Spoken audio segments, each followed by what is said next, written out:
Okay, I'm Chris Brandwood, Principal at Warriependy School. Have been here for 7 years at the end of this term now, so yeah, been here for a while now. Okay, so in relation to your teaching experience for Indigenous children and behaviour management, do you have any specific strategies that you've used with the children?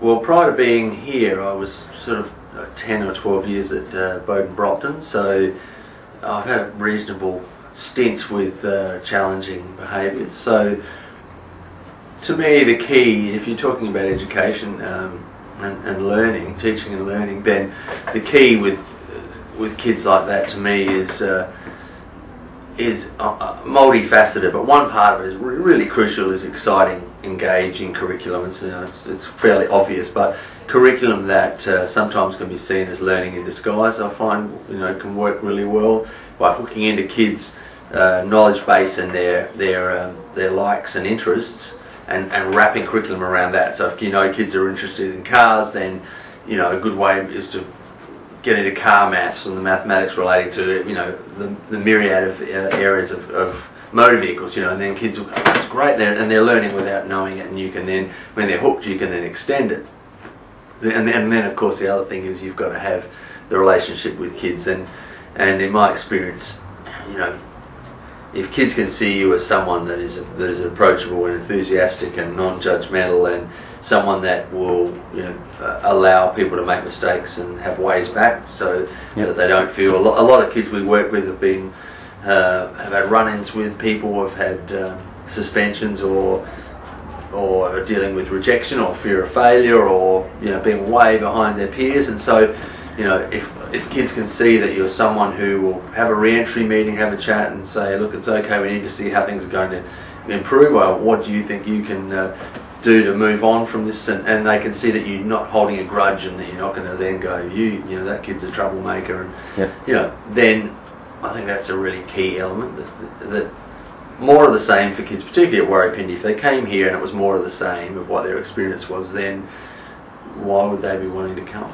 So you've got to hook them first with relationships and stuff they want to do and want to learn. Once you've got that and you've developed the relationships, then kids want to be at Warriependy. Once they want to be here, then you can use that as you can use it against them. But you can use it as we want you here, we want you to stay here, but these bits need to change. So do you want to be here today? Because if you do, then you need to complete some of that work, or and have that negotiation. So to me, the strategy is being able to do good kid stuff and being able to do good curriculum. Okay. So do you think that your behaviour management strategies would be any different for Indigenous children as opposed to mainstream school children? Personally, as a teacher of the arts, no, because in that specific area, I think, once again, if I have a music student, I say to the kids, what are you into?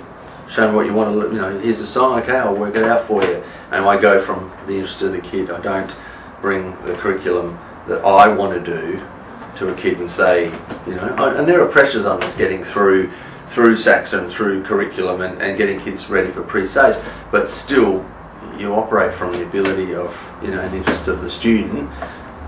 That's what I've done when I've worked in mainstream schools or alternative settings for kids of any cultural background.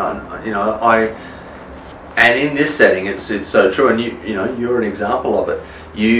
You walk into the school, and I reckon I know in 5 minutes whether a teacher is going to be able to cope here, enjoy it, or whether they're just going to go, phew, this ain't for me.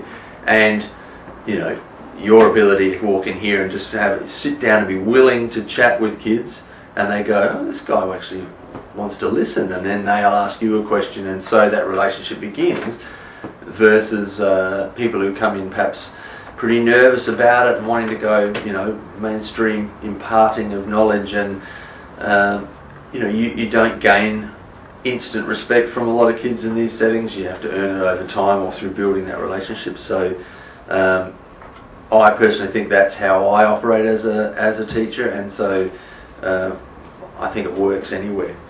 Yeah.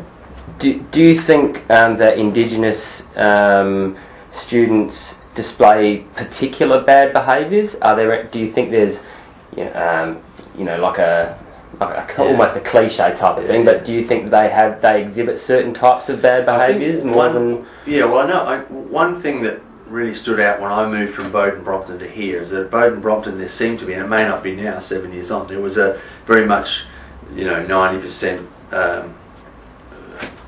Anglo cohort and maybe 5-10% Aboriginal kids, and there was also some kids from European descent occasionally, but amidst that there was generally a sense for those kids of hope for the future, of intending to leave school, have a job or go on the dole or whatever, but a sense of having a life and a future.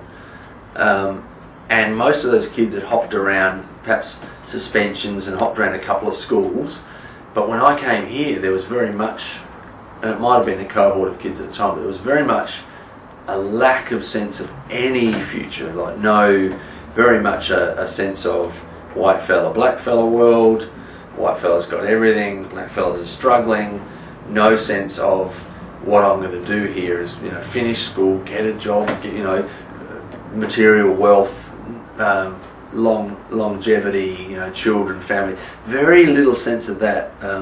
If it was there, it wasn't evident. They were very much, I don't want to even think about the end of the week, let alone next year. Like, really difficult to draw that stuff out of kids. So that was one key difference I felt in the two differences between the schools, and then also not much of a sense of that education was actually important. Education seemed to be something that you did if you didn't have other stuff to do, and there's big demands on kids to be home with a family and child caring and out at night, and it seemed, and still does in some senses, to be more challenging to get these kids through year 12 than where I've been previously.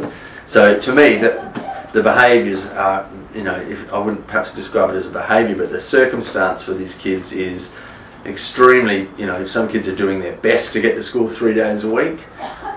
So there's that aspect. There's also the aspect that a lot of these kids have been to numerous schools. Like, some kids have been to 5-10 schools. Some have been very transient, so have been to Sojourner and Port Augusta and dotted around. So the behaviours they exhibit sometimes could relate to the fact that they are so far behind in literacy and numeracy that any seat in a mainstream classroom just represents failure. Why would you go and sit in a classroom with 25 other kids who were all largely understanding the task, able to read questions and get on with the work, and you're sitting there going, I haven't got a bloody clue. Like, why would you put yourself through that?